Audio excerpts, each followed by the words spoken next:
What's up, Tailgaters? You're in the booth with Tailgate Nate today. Welcome to my channel. I told you it was a big weekend in the Group of 5. Our last Week 7 preview prediction is going to be talking about a game taking place in Harrisonburg, Virginia. One of the newest teams to the FBS level, the James Madison Dukes, are undefeated, but they host a very, very tough challenge. They get to play Clay Helton's Georgia Southern Eagles. This is going to be a very, very fun one. Highly suggest you tune into it. A Sun Belt showdown. Should be a lot of fun from Harrisonburg. But before we dive on into it, you guys know the drill around here. I gotta thank you for all the support you guys have given this channel over the past 2 or 3 months. It's been crazy to me. Continue to show your support for the channel by hitting the subscribe button and ringing the bell so you know when videos get uploaded. That is the biggest way you can help support me, but there are other ways. Heck, you're doing one of them right now just by watching the video, and you guys can do more by liking, commenting, sharing, and anything else you guys are willing and are able to do to help me support this channel.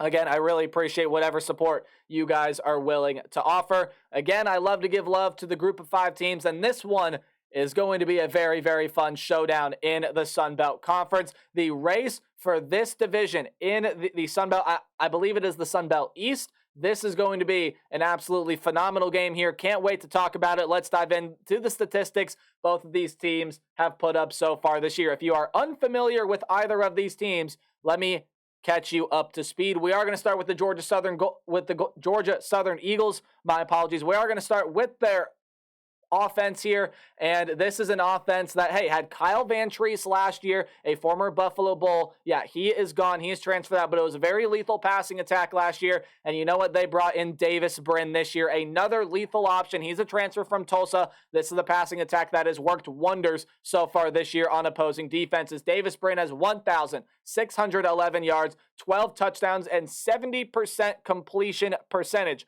Only problem with Davis Brin's game so far this season, 7 interceptions. That number has to be cut back against the James Madison defense that we're going to talk about in a minute is really, really good. So, I should say really, really good in some facets. But if you are Davis Brin, you cannot give the ball over to this James Madison offense. You have to be able to keep those interceptions under control. It's really going to help this Georgia Southern team move down the field. But Davis Brin has a phenomenal group of pass catchers here. Caleb Hood is there. Derwin Burgess, Dalen Cobb, Anthony Quealy are all over 200 yards, and they're all averaging at least 10 yards per catch, 9 combined touchdowns between the 4 receivers there. And this is the team that has a pretty solid run game as well. They're led by a duo of running backs by the names of O.J. Arnold and Jalen White. Both of them have around 260 yards this year and 3 touchdowns. White, or I should say Arnold, running a little bit more effectively, I should say, in terms of yards per carry. They don't allow that much pressure to opposing quarterbacks. They're a really good third down offense. It's just, again, getting those turnovers, getting those interceptions from Davis Brin under wraps. And this is a defense that has been pretty impressive at times so far this year. Now, it has seen its fair share of struggles, yes, but this is a Georgia Southern defense that has had some really good moments this year. Now, these numbers are not absolutely fantastic, but they are still pretty solid nonetheless. 20 points per game, hey, that's not that bad. 360 yards per game, that's not bad either, and they are a really good third down defense as well, only allowing opponents to get 30%, or I should say almost 31% of their third down conversions. And while they don't generate that much pressure to opposing quarterbacks, they have 5. Oh, my apologies. That number there is wrong. That number was not updated. They have 8 sacks on the year instead of 5, which would be 1.6 sacks per game. So I do apologize, but that number there is wrong. They do have 8 sacks on the year, so they do generate a fair amount of pressure to opposing quarterbacks. 10 turnovers on the year as well. So they're going to make it really tough on this James Madison offense that, when you look at it, has been really pretty solid so far this year. Now, the starting quarterback in Jordan McLeod has not necessarily been a game wrecker, but again, he hasn't really had to be. 1,173 yards, 64.5% completion percentage, 11 touchdowns, and 3 interceptions so far this season for Jordan McLeod. He has some really, really good weapons out there to work with. He's flashed the abilities with the legs every now and again there as well. Does have 108 yards and 2 touchdowns on the season, but this is a rushing attack that's going to be led by the names of Kalen Black and Tyson Lawton. 73 carries, 365 yards. Sadly, no touchdowns yet for Black. For Lawton, 3 touchdowns, 209 yards on 4.9 yards per carry. When you take a look at this wide receiver room, well, you do have some really, really good weapons. Reggie Brown being the lead weapon there, and then Elijah Surratt going to be back there as well. And hey, the tight end, Zach Horton, not too shabby himself. Only 6 catches, but is the 3rd leading receiver here on this team. So it is a James Madison team that has a lot of weapons. There is one very, very glaring, very big weakness on this James Madison offense, though. They do not do well on 3rd down. They are an abysmal 28% on 3rd down conversion so far this year. That is not great at all, and that's going to provide a huge, huge headache if James Madison gets into a lot of 3rd and longs, especially against a team that has a good 3rd down conversion percent defense like Georgia Southern. Speaking of defense, though, when you go over to James Madison, I misspoke earlier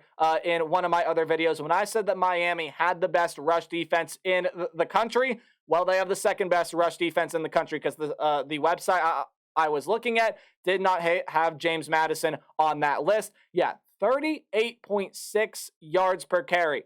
Or not yards per carry, that would be insanely bad. 38.6 yards per game on the ground. That is all this James Madison front allows. It is a very, very dominant front. They also, much like 2 teams I previewed earlier this week in Texas A&M and Tennessee, are right up there with some other teams like Penn State and others in sacks, in total sacks and sacks per game. They have 23 sacks on the year, 4.6 sacks per game. The 3rd down defense is legit. But again, a glaring weakness here for James Madison, and where it becomes a matchup problem in this game is when you take a look at what the secondary has allowed this year. Yeesh, 311 yards per game. That's not going to come in handy when you face a passing attack like what we see here in Georgia Southern, which leads me into my what to watch for keys to the game. Things that I just think you should keep in mind if you end up tuning into this one, which I highly suggest you tune into. The rush game here for Georgia Southern is not going to work. The James Madison defensive front that is too dominant is too loaded. But if this offensive line gives Davis Brin enough time and is able to provide enough protection for Davis Brin for long enough for him to be able to find his wide receivers in the open space, the pass game will work. And I think the pass game will work. Davis Brin is going to get the ball out here pretty quickly, I would imagine. I don't think he's going to sit in the pocket for too long with the ball, considering that this James Madison secondary just doesn't do that well against the pass at all. I believe statistically that's probably one of the worst numbers in the entire nation. So while the run game won't work, you're going to see a heavy dose of the pass. It's up to the offensive line though to give Davis Brin that protection and protect David Brin and protect the maintenance crew from having to clean Davis Brin's jersey too much, right? If you are the Georgia Southern defense, you want to be able to generate takeaways and force JMU into uncomfortable situations. The generate takeaways one is the more important one to take away from this bullet point, right? You got to be able to force James Madison into turning the football over to give this Georgia Southern offense some extra possessions, especially with the style of offense that Georgia Southern plays. Again, throwing the football a lot more than they run it. It's going to work against this James Madison defense. But uncomfortable situations, what do I mean by that?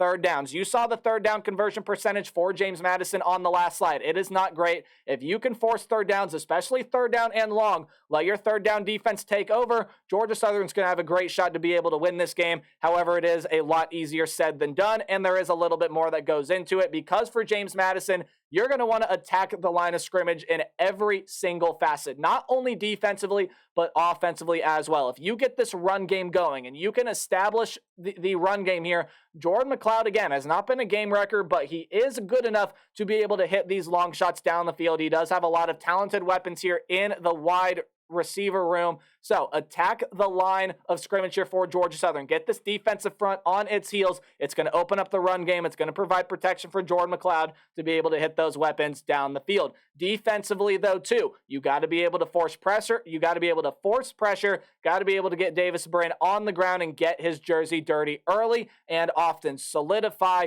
that this defensive front here with James Madison is legit because the run defense is spectacular. It's going to continue to be spectacular here, so you got to key in on this dominant pass game from Georgia Southern. The secondary is going to have to improve mightily from other performances that we have seen out of it so far this season. It's got to improve tenfold in order to really keep with the pace that Davis Brin and this Georgia Southern passing attack can flow with, but the Dukes will just generate too much pressure. I trust James Madison's defensive front to be able to create havoc here back to Davis Brin and be able to create a whole lot of pressure, and I think that's the difference maker in this game. Georgia Southern is going to hit their deep shots down the field. Georgia Southern is going to be able to hit the long shots, and the passing attack is going to work.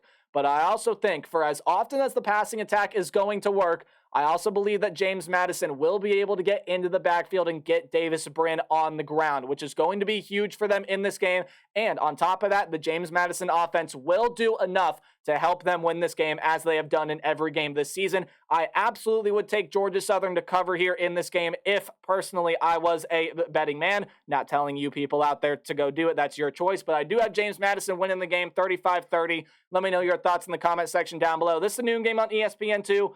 Highly suggest you tune into it. Hey, remember to play hard but tailgate harder. I'll see all you guys in the next video. Enjoy your college football Saturday. Goodbye.